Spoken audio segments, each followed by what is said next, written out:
This coffee chat is going to blow your mind because I'm sharing all of the mindset shifts for 2020 to make this year amazing regardless of what is going on. And if you haven't noticed, this isn't the live recording I did on Instagram.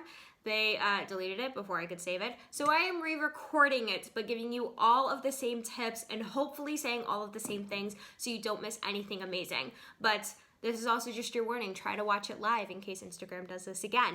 But let's hop into it. Here's 3 tips to make 2020 the best year ever. First things first, what is your mindset going into this next lockdown, going into the holiday season? What are you thinking right now? And what are you listening to all day long? Because I know so many people have this mindset of, we're going into lockdown, I'm going to lose my job, or, income's going to decrease, or, I'm going to get the quarantine 15 as people are calling it. And we have all these negative ideas around what another lockdown means and how that's going to play out for the rest of our 2020. But I want you to remember something. Those goals you set on, January 1st, 2020, before the pandemic, before the wildfires, before everything that happened, those goals you set back then are still possible. They're still 100% possible, because guess what? The only thing that has changed is your mindset. The law of attraction still works. The law of attraction is still a law, right? It doesn't say like will attract like unless there's a pandemic or unless A, B, and C happens. It is still in effect every single day. The only thing that's changed is your mindset, and you started telling yourself, I can't hit these goals because of all the crap that's happened in 2020. I can't hit my health goals because we're in quarantine. I can't hit my income goals because of the recession. I can't blah, blah, blah because of this. And we start to change our mindset. But the good news is you can change it back. You can have that shift and start making things happen right now, but it all starts with your mind. So what are you telling yourself and what are you listening to all day? Are you buying into this narrative that you can't be successful because of what's going on? Because I'm telling you right now, that's not true. And I've kind of been cautious of sharing this because I don't want it to come across the wrong way and I don't want it to diminish anyone's experience this year. But me and Sasha have had one of the most successful years in my business and our personal lives because of the pandemic. Not just in spite of, but because of. So for example, my business has had some of its most successful months because of the pandemic. If you didn't know, I'm a health and fitness coach. When all the gyms shut down, people came to me.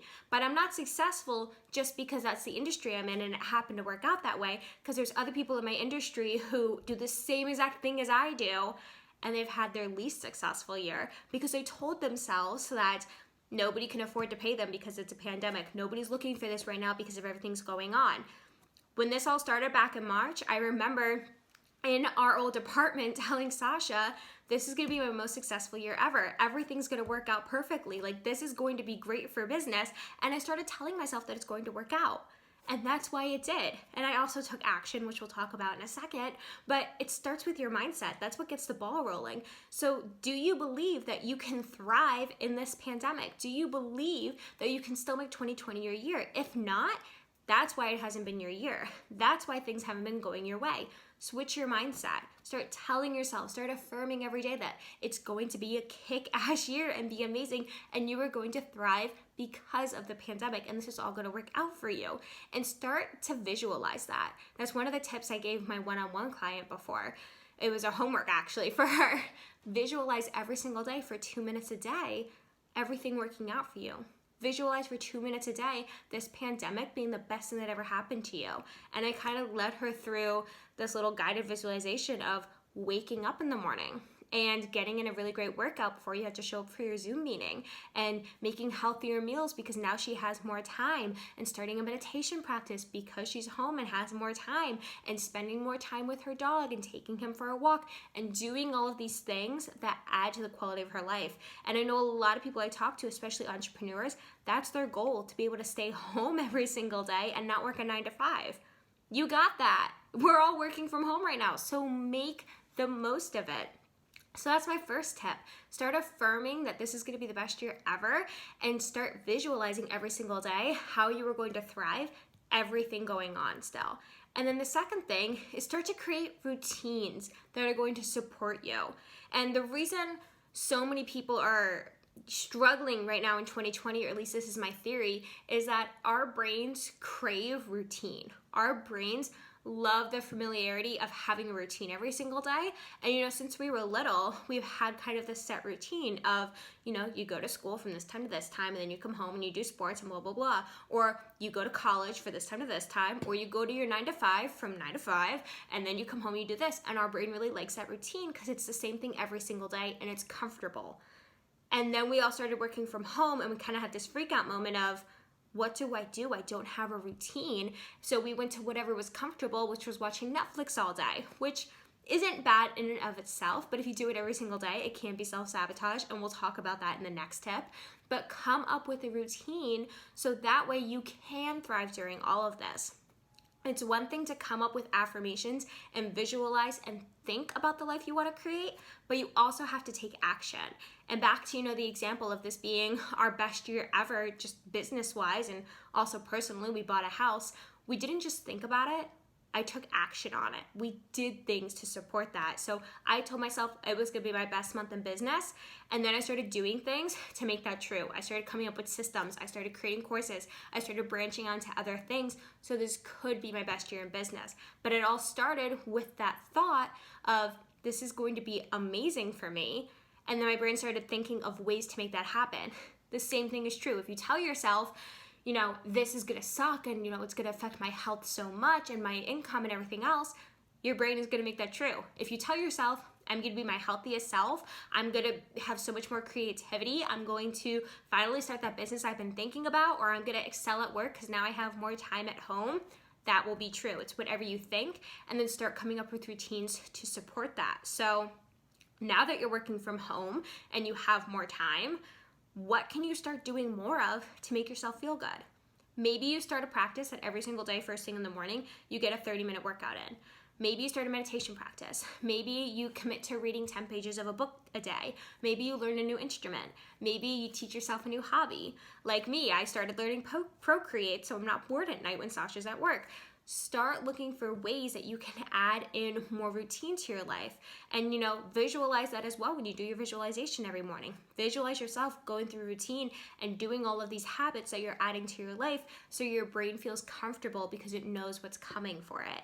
And that's one of the things that really helped me when I first became an entrepreneur 3 years ago. I've been joking all year that I've been in quarantine for 3 years now because I never leave the house because I work from home. But one of the things that happened to me was I graduated college, I no longer had that routine, and I was like, what the F am I doing every day? This is, I had to make my own schedule, which sounds really exciting, but when you have 24 hours in the day, I was like, I'm not getting anything done because I just can't decide what to do. One of the things that really helped me was having my workout routine, because every single day I'd wake up, I'd drink my pre-workout, I'd go press play on my laptop to do my 30-minute workout, I'd go check in with my clients, and that was my routine. And it was something to look forward to every single day, and it was something that provided growth and progress, which I always say leads to happiness. And that's not an original thing by me. Tony Robbins said that years ago, that growth equals happiness, but it's true. Seeing progress in your life makes you happy. Even if that progress is simply, I lifted 5 pounds heavier than last week, or I was able to meditate for a minute longer, or I learned a new chord on the guitar, or whatever it is, that progress brings you happiness. And you having a routine and a daily to-do list makes your brain feel comfortable and safe. So come up with a routine that's going to make you feel that way. And if your schedule's kind of chaotic and you can't come up with a set routine of I wake up this time every day and do A, B, and C on a time schedule, come up with a daily to-do list. That's what I did in my business. I don't necessarily have an exact time when I do things, but I have a daily to-do list of these things need to get done by the end of the day. And then every single day I do them, and it's a sense of accomplishment. And you feel that growth, you feel that progress checking it off your to-do list. So start to come up with a routine and healthy habits that are going to make you feel accomplished. And then my last tip, number 3, is to give yourself some grace. Give yourself some compassion, give yourself some self-love. It has been a hectic year. Even if it has been a wildly successful year for you, it has still been hectic, I am sure. It has still been stressful at times. And it's okay to relax. It is safe to relax. But we also need to know the line of self-care and self-sabotage, right? Self-care may look like taking the afternoon off, making some mac and cheese or pizza or hot chocolate and watching your favorite Christmas movies or all of Grey's Anatomy. I've done that a few times. I've watched How I Met Your Mother almost 3 times through this year. No shame whatsoever. But there's a fine line of self-care and comforting yourself and self-sabotage. If you do that every single day, you're not sabotaging yourself, right? If you eat frozen pizza every single day and sit on the couch 90% of the time, you're not going to feel good. You're going to feel bloated and sluggish and tired, and now that's adding stress because you don't feel good. Same thing if you need to sleep in one day and get that extra sleep, go for it. It's been a hectic year. You deserve some extra sleep. But if you're sleeping in every single day and missing work and now your boss is pissed off at you, it's no longer self-care, it's self-sabotage because now you're adding more stress to your life. So make sure you're finding that balance of your routine and pushing for new goals with everything going on, but also giving yourself some grace, giving yourself some love, letting yourself off the hook once in a while, but knowing how to come back to it. And that's why it's so important to have that routine, because if you do have a day where you just need a break from the world and you just need to zone out on a video game or at Netflix or whatever it is, if you have one of those days, that's fine. But then have that routine so you can come back to it, so you don't get stuck going from self-care to self-sabotage, because it can be a slippery slope. So really this year, first things first, it starts with your mindset and what you're telling yourself. It goes then next into your routines and what are you doing to keep your brain happy and comfortable. And then thing 3, are you giving yourself a little bit of grace, giving yourself a little bit of self-care, but knowing where the line is and making sure that you're still using it as self-care and it's not turning into self-sabotage.